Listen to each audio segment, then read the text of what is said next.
En esta presentación se mostrarán las competencias obtenidas durante el curso de Administración en la Construcción, en la cual además se evaluaron distintos procesos de organización y planeación de la construcción.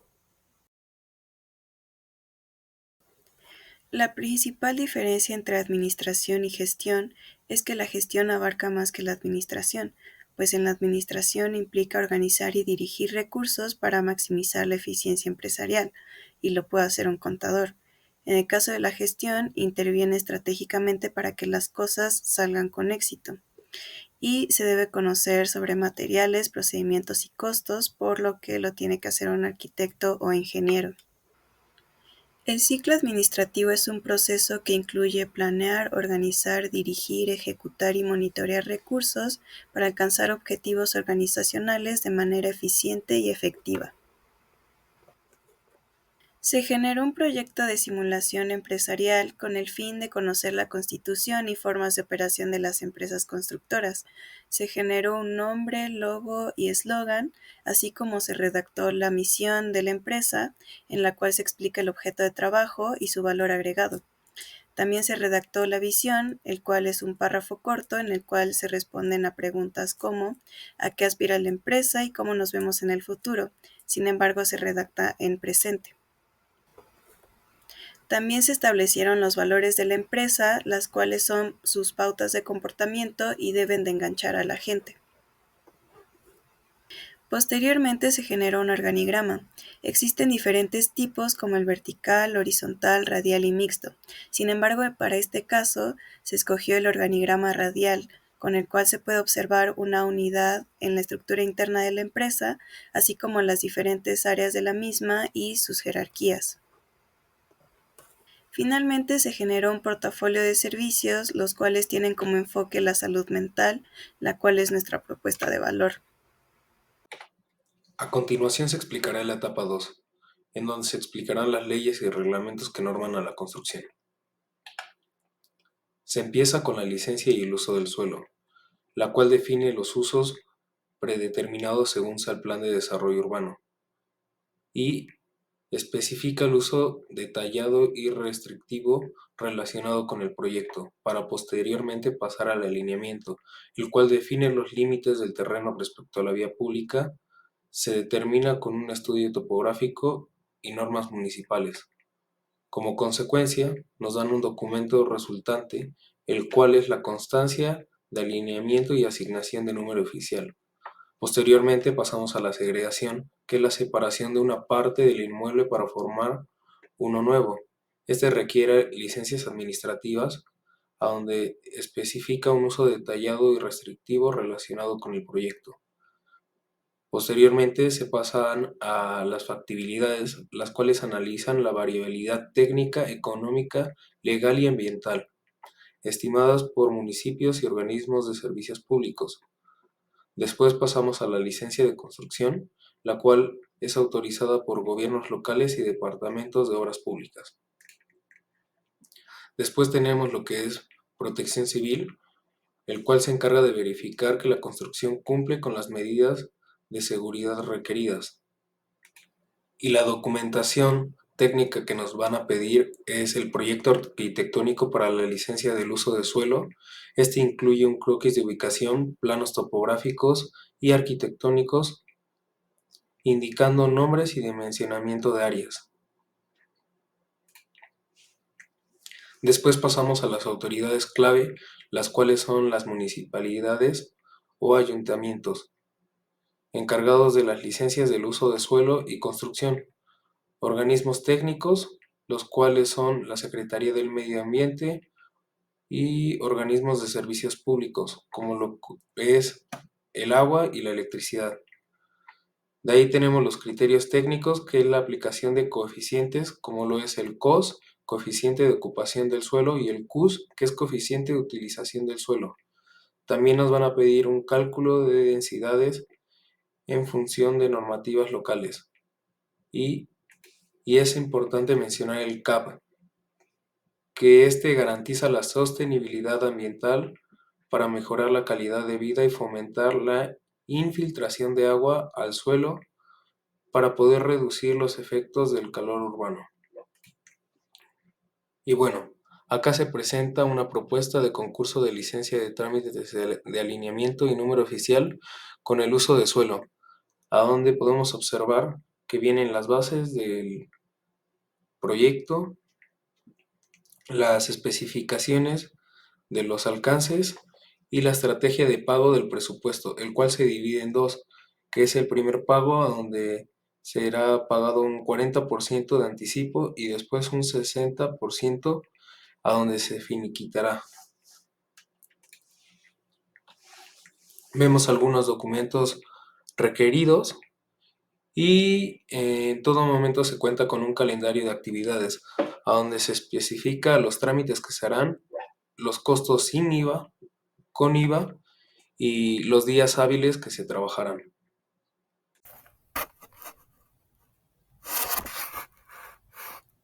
Los fundamentos de la planeación y control de la construcción ayudan a entender de mejor manera el programa de obra que es utilizado al realizar un proyecto.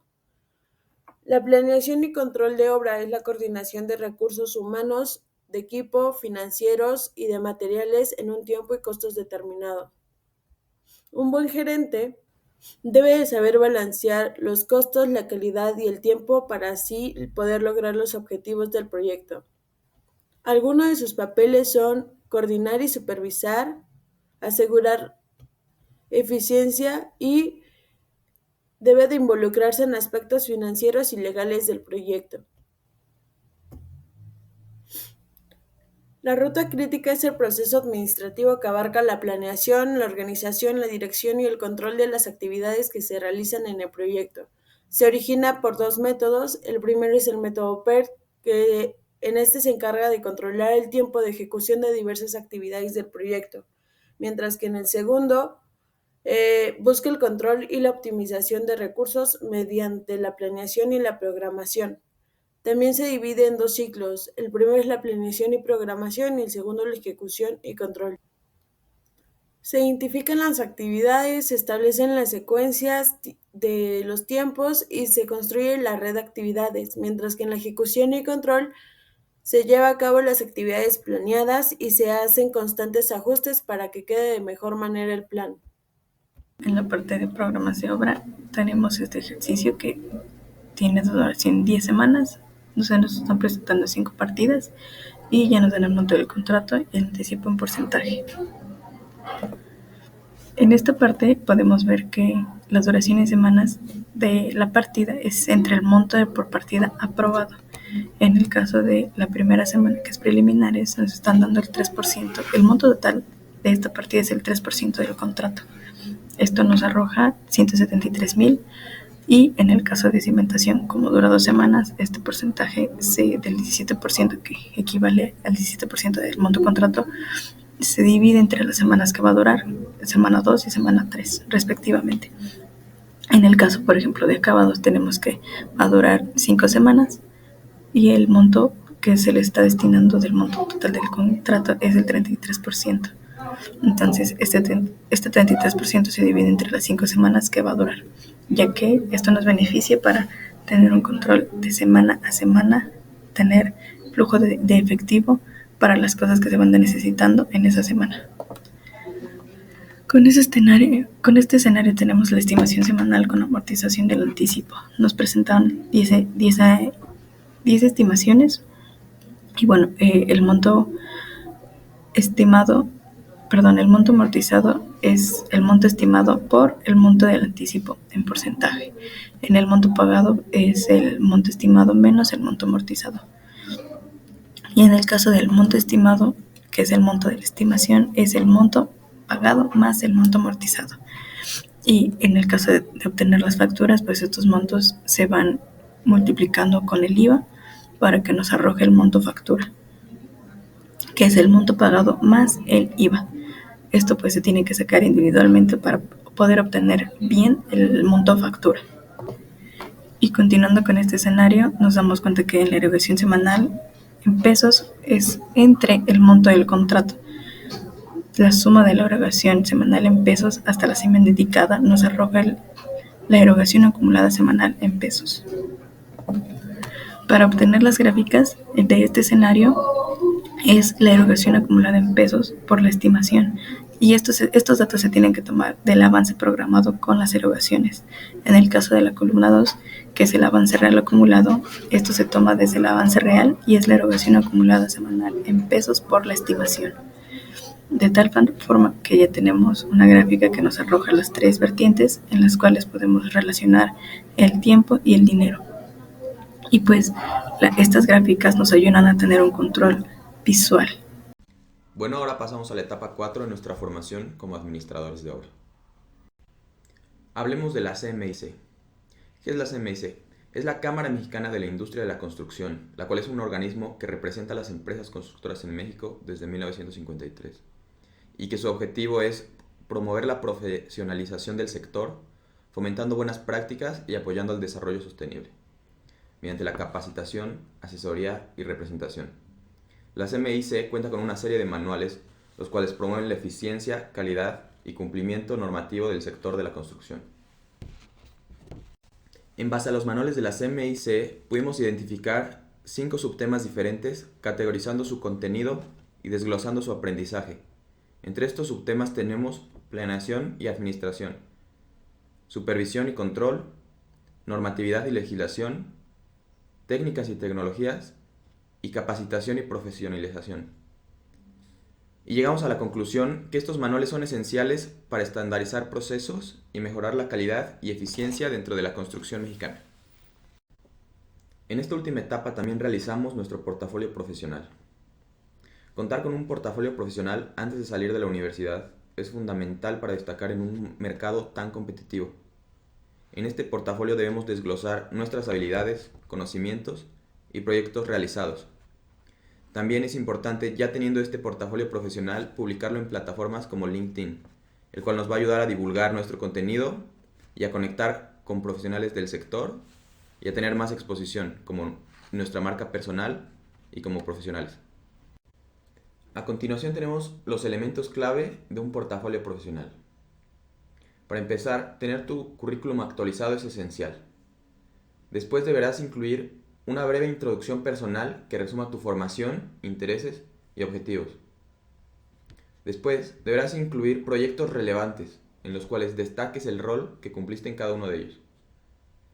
Y finalmente deberás incluir certificados y logros que respalden tu formación, así como competencias y experiencias. Esto para ofrecer una visión completa y atractiva a tus potenciales empleadores o clientes. Como administradores de obra, el cálculo de costos de un proyecto es esencial.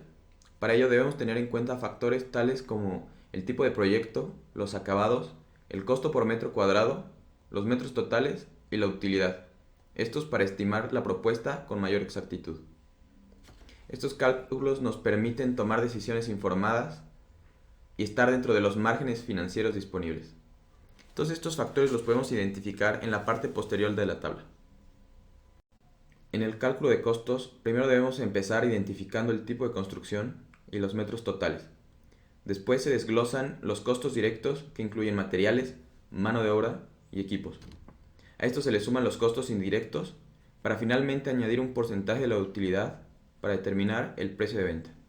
Así aseguramos un margen de ganancia justo. En esta tabla, a diferencia de la anterior, podemos ver que incluye los porcentajes de financiamiento, el financiamiento en pesos y el tiempo máximo de financiamiento, el cual está conectado con la inflación mensual. A veces, en el cálculo de costos se presentan incógnitas diferentes.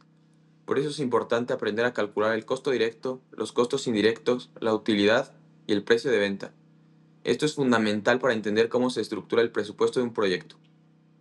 Además, saber cómo cobrar correctamente es crucial para asegurar que el trabajo sea remunerado de una manera justa. En la tabla podemos identificar 2 escenarios diferentes en los cuales cada uno tiene una incógnita. En el primer caso, la incógnita es el costo directo y en el segundo caso es el costo indirecto. Bueno, y en el caso de las visitas de obras, a lo largo del semestre tuvimos la oportunidad de visitar CATSA y la Torre Andesa. En CATSA vimos el proceso de mezclado, el ingeniero a cargo nos enseñó cómo al ingresar los datos a la computadora, la máquina pues ya sabe cuánto regular los materiales para que tengamos una buena consistencia en el mezclado. También nos enseñaron a hacer la prueba de resistencia, la cual la hacen para rectificar que el concreto que se está mandando pues esté en buenas condiciones. En el caso de la Torre Andesa, estuvimos en el proceso de la cimentación, en el cual nos enseñaron el proceso de muro de construcción del muro de contención, y también vimos la parte cómo los taludes están con los torones, y esto pues es como un apoyo mientras se va construyendo el muro de contención. Antes de finalizar la presentación, me gustaría darles nuestras recomendaciones y conclusiones de lo aprendido a lo largo del semestre en el curso de Administración en la Obra. Nuestras recomendaciones: siempre desde empezar una construcción es importante conocer todos los permisos, licencias y reglamentos que pueden aplicar sobre esta, como lo aprendimos en el bloque 2 y cómo estos deben ser tramitados. Se debe ser cuidadoso al momento de firmar un contrato, como aprendimos en el bloque 3, por lo que se debe revisar con detenimiento y conocer los tipos que existen para que éste se ajuste a nuestros requerimientos. Y generar un presupuesto correcto es importante, conocer todos los costos que forman parte del mismo. Nuestras conclusiones: semestre aprendimos sobre técnicas, herramientas y formas de administrar nuestro trabajo y el de nuestro equipo. Nos dimos a la tarea de no solo estudiarlas, sino aprenderlas y poder ver cómo estas pueden ser aplicadas en escenarios de la vida real. De tal manera que ahora relacionar los temas con escenarios realistas nos hace ver todo desde un punto de vista más administrativo y nos hace trabajar de una manera en la que nos hace evaluar nuestras decisiones de manera más eficaz y concreta.